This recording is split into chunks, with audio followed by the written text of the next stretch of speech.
Hey guys, this is Preeti. Welcome back to my channel. दोस्तों, आज हम बात करने वाले हैं एक 2018 Hollywood horror movie The Convent के बारे में। ये कहानी स्टार्ट होती है 17th सेंचुरी से। हम एक यंग लड़की को देखते हैं पर्सिफनी नाम से, जिसे किसी वजह से जेल में कैद करके रखा गया था। उसके पूरे शरीर पे हमें जख्म नजर आते हैं, जिससे साबित होता है उसे यहाँ पर रेगुलरली टॉर्चर किया जाता है। आज उसकी सुनवाई होने वाली है तो उसे कोर्ट में लाया जाता है। उस पर नेक्रोमेंसी का आरोप है।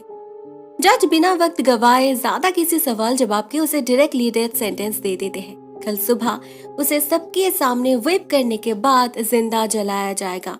पर्सिफनी अपने वर्डिक्ट से बिल्कुल शॉक्ड हो चुकी थी। वो कुछ बोलने के हालत में ही नहीं थी, और वैसे भी बोलकर होगा क्या, उसकी बात सुनने वाला तो कोई नहीं। मगर वो कहते हैं ना, जिसका कोई नहीं होता उसका भगवान होता है। तभी कोर्ट में एंटर करती है सिस्टर मार्गरेट। वह पर्सिफनी को अपने साथ ले जाने की मांग करती है। उनका काम ही है उसके जैसे पापियों को सही रास्ता दिखाना। सिस्टर मार्गरेट उसी दिन पर्सिफनी को लेकर निकल पड़ते हैं अपने कन्वेंट के तरफ। जाते वक्त उन्हें एक लाश दिखती है, एक लड़की की, जिसे जिंदा जलाया गया था। आज अगर सिस्टर मार्गरेट उसे नहीं बचाती तो पर्सिफनी की हालत भी कुछ ऐसी ही होने वाली थी। सो इन अ वे ये उसका नया जीवन है, जिसके लिए वो अटरली ग्रेटफुल है। कन्वेंट तक पहुंचते पहुंचते रात हो चुकी थी। सिस्टर मार्गरेट पर्सिफनी को बाकी सिस्टर्स से इंट्रोड्यूस करवाती है, जैसे सिस्टर फ्रांसिस, सिस्टर अडेल और सिस्टर एमिलिन।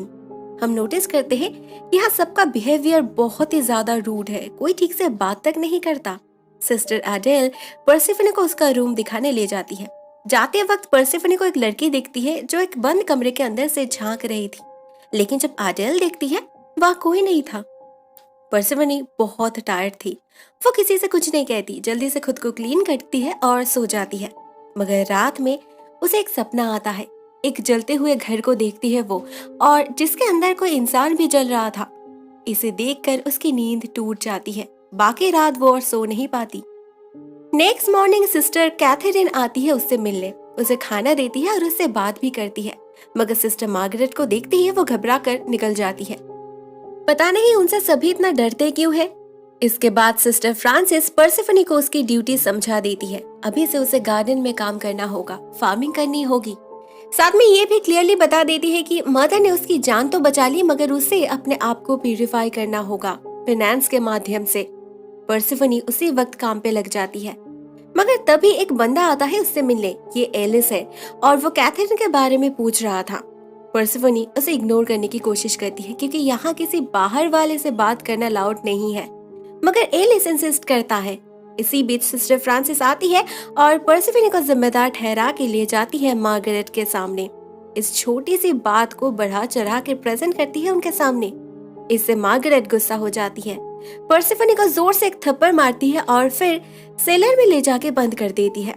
इतना ही नहीं, उस पर बहुत सारा ठंडा पानी भी डाला जाता है। कोई कुछ नहीं कहता, क्योंकि यहाँ ऐसा ही होता है। वो लोग तो यूज्ड टू है। सबको पता है रूल्स एंड रेगुलेशन के मामले में मार्गरेट कितनी स्ट्रिक्ट है, और कंजर्वेटिव भी। पर्सिफनी को फिर से एक बार बिना गलती की सजा सुनाई गई थी। उसे पूरी रात उसी कमरे में बितानी पड़ती है, भीगे कपड़ों में।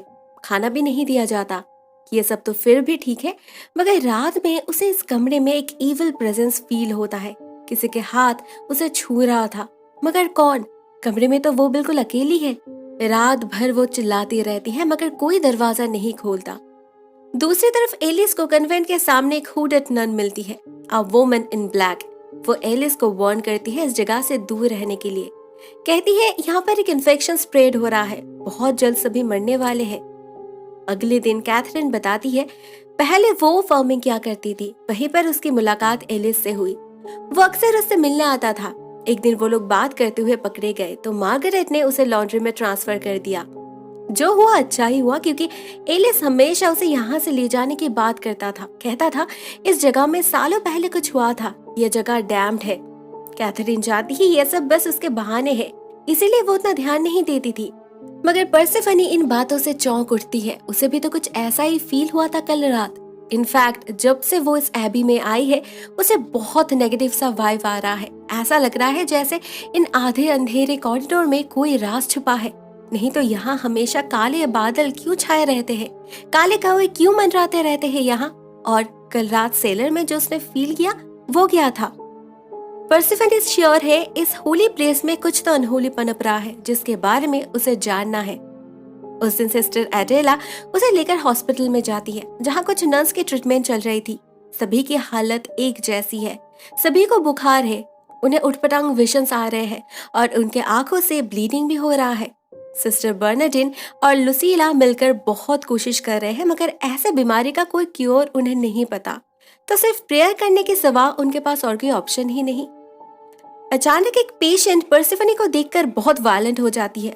भले ही उनके आंखों पर पट्टी क्यों ना हो मगर वो उसे ही देखकर चिल्लाने लगती है, साथ में खून की उल्टी भी करती है और कुछ मिनट के अंदर ही उसकी मौत हो जाती है। पर्सिफनी बहुत ज्यादा डर चुकी थी। ये कोई नॉर्मल बीमारी तो लग नहीं रही थी। पिछले कुछ दिनों में बहुत सारे नन्स की मौत हो चुकी है इसी के कारण। आज एक और ऐड हुआ। सिस्टर बर्नार्डिन और ये सब सहन नहीं कर पा रही थी। वो लगातार प्रेयर्स करती जा रही थी क्योंकि शायद उसे भी कुछ इविल फील हो रहा था। वो पर्सिफनी से बात करने की कोशिश करती है मगर कर नहीं पाती। दूसरी तरफ सिस्टर मार्गरेट को इसमें कुछ भी एब्नॉर्मल नहीं दिखता। उनका मानना है वो लोग लकी है, इसीलिए तो उन्हें जल्दी भगवान के पास जाने का मौका मिल रहा। उस रात सबके सो जाने के बाद कैथरीन आती है पर्सिफनी से बात करने। पता चलता है इस जगह में सभी सीनर्स है, समाज के नजरों में कर्स्ड है। सिस्टर मार्गरेट उन्हें यहाँ शेल्टर देती है उनका प्यूरिफिकेशन करने के लिए। बातों बातों में पर्सिफनी का बैकग्राउंड भी हमें जानने मिलता है। वो अपने पेरेंट्स के साथ एक फार्म में रहती थी, सब कुछ बहुत बढ़िया था, उसके पेरेंट्स उससे बहुत प्यार करते थे। लेकिन एक दिन उसने एक भयानक सपना देखा। उनके फार्म में आग लगी है, सब कुछ जलकर राख हो चुका है। डर से वो कांपने लगी थी मगर उसके माँ ने उसे संभाला। कहा सपना तो सपना होता है, हकीकत से क्या रिश्ता है।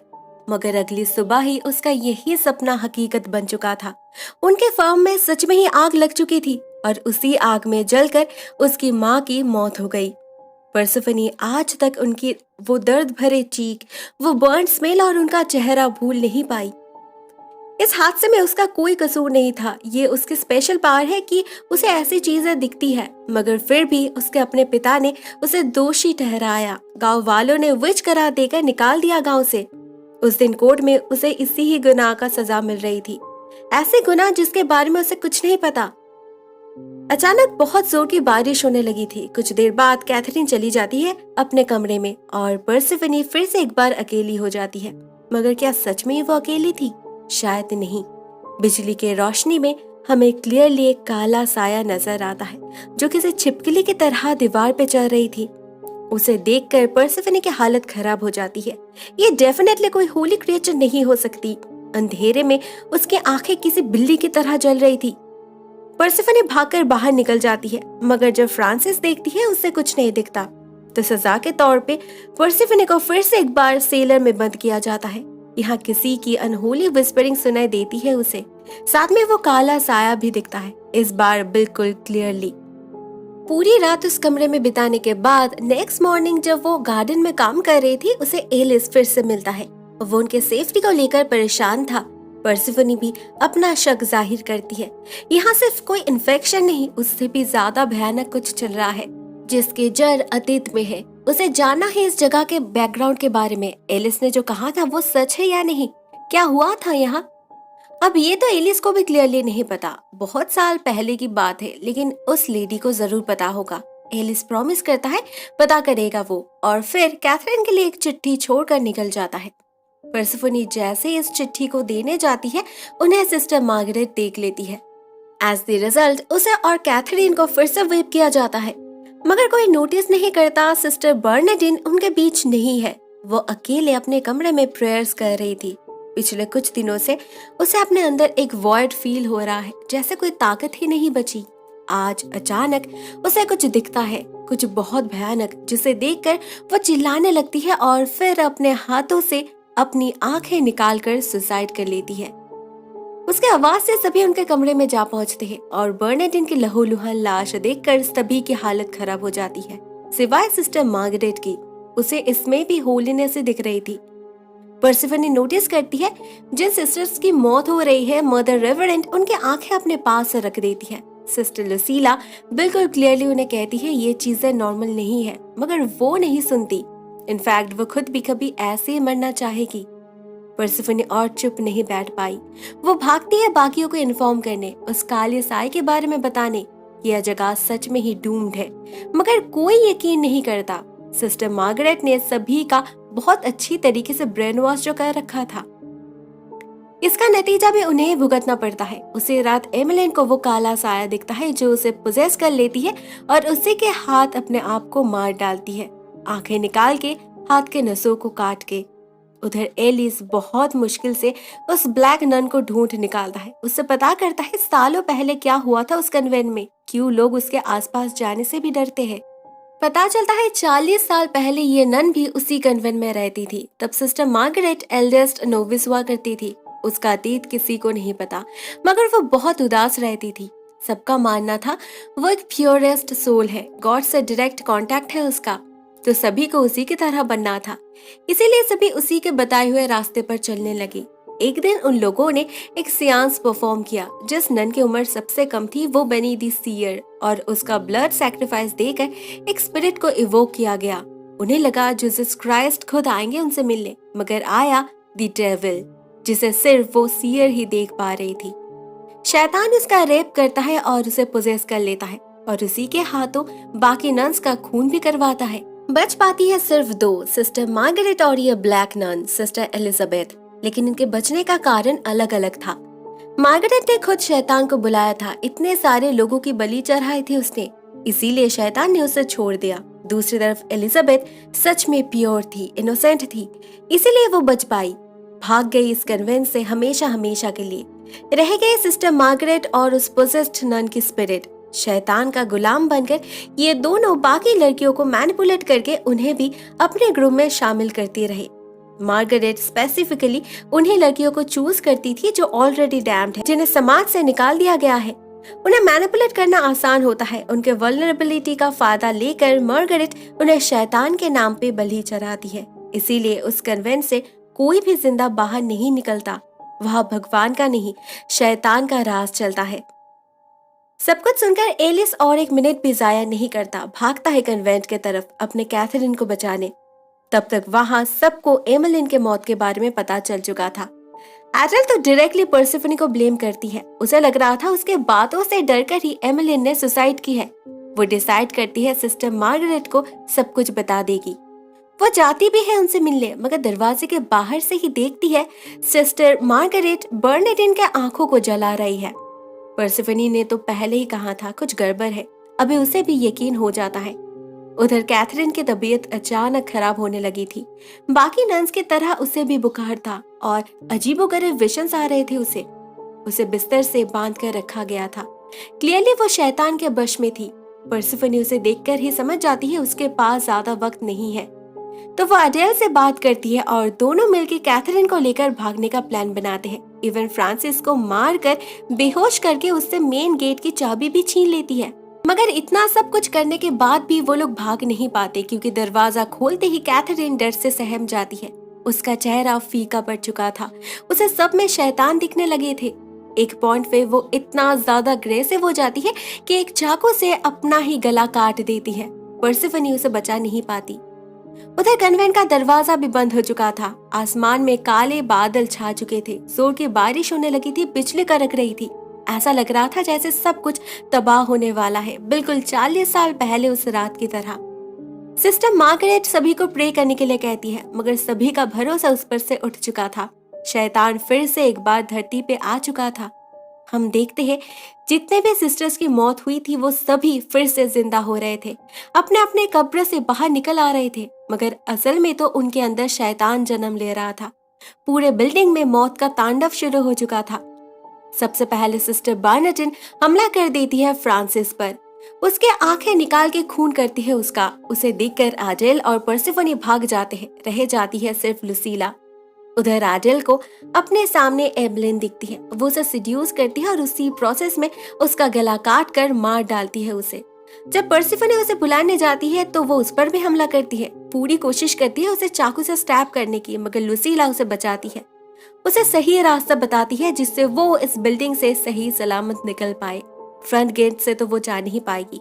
उनके प्रेयर हॉल में ऑल्टर के नीचे एक हिडन पैसेजवे है, उन्हें उसी रास्ते को ढूंढ निकालना होगा। अनफॉर्चुनेटली लुसिला इस सफर को तय नहीं कर पाती। बर्नार्डिन उस पर हमला करके उसे मार डालती है। तब तक एलिस भी बिल्डिंग में पहुंच चुका था। बाहर उन ज़ोंबी नन्स से पीछा छुड़ा के किसी तरह अंदर पहुंच चुका था वो अपने कैथरीन को बचाने। वो बर्नार्डिन पर पीछे से वार करके उसे मार डालता है और फिर जब पता चलता है कैथरीन जिंदा नहीं तो वो पर्सिफनी का साथ देता है बाहर निकलने में। उधर मार्गरेट से मिलने आती है एलिजाबेथ। वो उसे डायरेक्टली अक्यूज करती है फॉल्स प्रॉफिट होने की, लोगों को गुमराह करने की। मार्गरेट की बातों से पता चलता है उसे खुद ही नहीं पता वो शैतान का पूजा करती है। उसे लगता है इन पापियों के लिए मौत ही आजादी है, वो तो सिर्फ उन्हें हेवन में जाने का रास्ता दिखा रही है। लेकिन वो पागल समझ नहीं पाई ऐसी सैक्रिफाइस कोई भगवान नहीं चाहेंगे, ये तो बस शैतान का ही काम हो सकता है। उधर जब पर्सिफनी और एलिस ऑल्टर को हटा रहे थे तो कैथरीन उन पर हमला करती है। वो धोखे से एलिस को मार डालती है और हमला कर देती है पर्सिफनी पर। सिस्टर मार्गरेट वही खड़ी थी, लेकिन वो पर्सिफनी को बचाती नहीं, उल्टा उसे खुद को सैक्रिफाइस करने के लिए कहती है, इस शैतान के हाथ खुद को सौंपने के लिए कहती है, नहीं तो उसे भी अपने माँ की तरह जलकर मरना होगा। लेकिन तभी एलिजाबेथ पीछे से आकर मार्गरेट के शरीर पे आग लगा देती है और पर्सिफनी कैथरीन को धकेल देती है उस आग में। दोनों एक साथ जलकर राख हो जाते हैं।